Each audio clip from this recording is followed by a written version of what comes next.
মডেলেৰে বনাব শিলহাকু লেক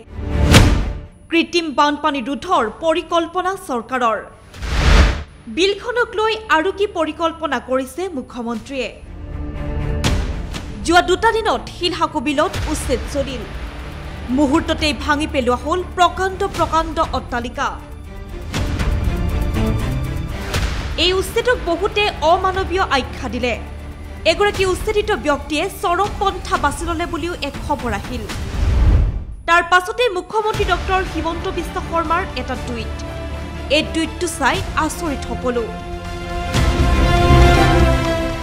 মুখ্যমন্ত্ৰীৰ টুইটটোত লিখে শিলহাকু বিলখন ভাৰতৰ আটাইতকৈ ডাঙৰ লেক হ'ব আৰু যাৰ ফলত কৃত্ৰিম বানপানী ৰোধ হ'ব সেই টুইটটোৰ লগতে মুখ্যমন্ত্ৰীয়ে দুখন ফটো গাঁঠি দিয়ে পিছে ফটো দুখন চাই ৰাইজ আচৰিত হৈ পৰে গুজৰাটী মডেলেৰে এবাৰ শিলহাকু বিল বনাব মুখ্যমন্ত্ৰীগৰাকীয়ে ফটোত এয়া গুজৰাটৰ সুৰতৰ গোপী তালাব আৰু আহমেদাবাদৰ কনকৰিয়া লেক ইয়াকে আৰ্হি হিচাপে লৈ শিলহাকু বিল নিৰ্মাণ কৰিব বুলি মুখ্যমন্ত্ৰীগৰাকীয়ে কালিৰ দিনটোত টুইটযোগে জনালে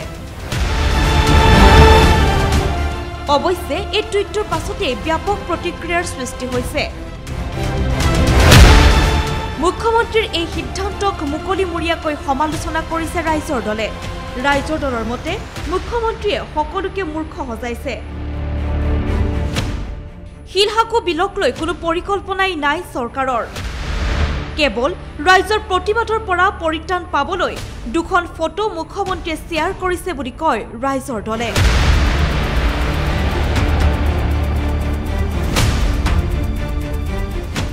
গতিকে গুজৰাটৰ মডেলেৰে শিলহাকু বিলত নিৰ্মাণ কৰা হ'ব হ্ৰদ